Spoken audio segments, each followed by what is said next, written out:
হযরত আব্দুল্লাহ ইবনে ওমর রাদিয়াল্লাহু তাআলা আনহু তিনি বলেন, রাসূলুল্লাহ সাল্লাল্লাহু আলাইহি ওয়াসাল্লাম বলেছেন যে যখন মাহে রমজান মাস আসবে, মাহে রমজান মাস আসবে, ওই সময় আপনাকে প্রস্তুতি কেমন করে নিতে হবে।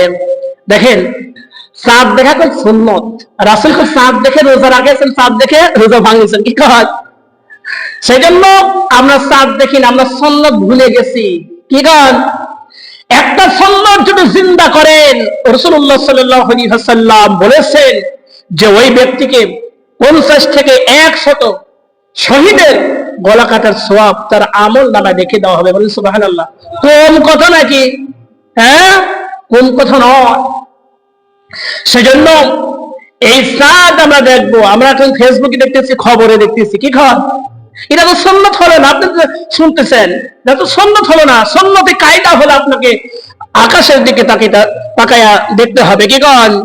মাগরিব নামাজের পরে দেখবেন। আর ওই সময় আমরা সবাই একটু দোয়া পড়বো, আমার সাথে সবাই বলেন, না পারলে ঠোঁট মিলান, সওয়াব দিবে কে?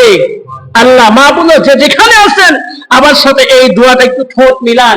এই চাঁদ থেকে এই দোয়া পড়তে হয়। আমরা আগে দোয়াটা পড়ি, কি কন? আগে পড়লে কি গুনাহ হবে না? আমরা পড়ি, আল্লাহুম্মা আহিল্লাহু আলাইনা বিল ইমনি ওয়াল ঈমান ওয়াস সালামাতি ওয়াল ইসলাম ওয়াত তাওফীক লিমা তুহিব্বু ওয়া তারদা রাব্বি ওয়া রাব্বুকাল্লাহ। এই দোয়াটা করতে হয়।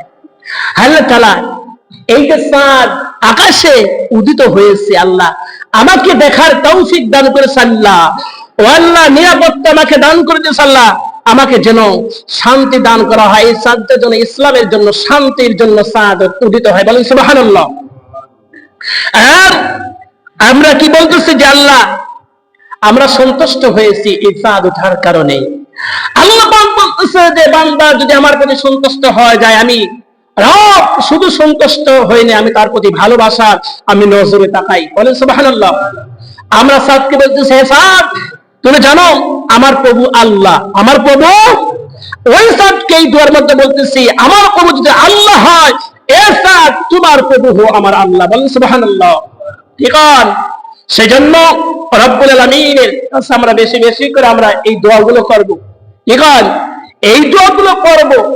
সেজন্য আমরা চাঁদ দেখে রোজা রাখবো, আবার চাঁদ দেখে আমরা রোজা ভাঙবো। কি করেন?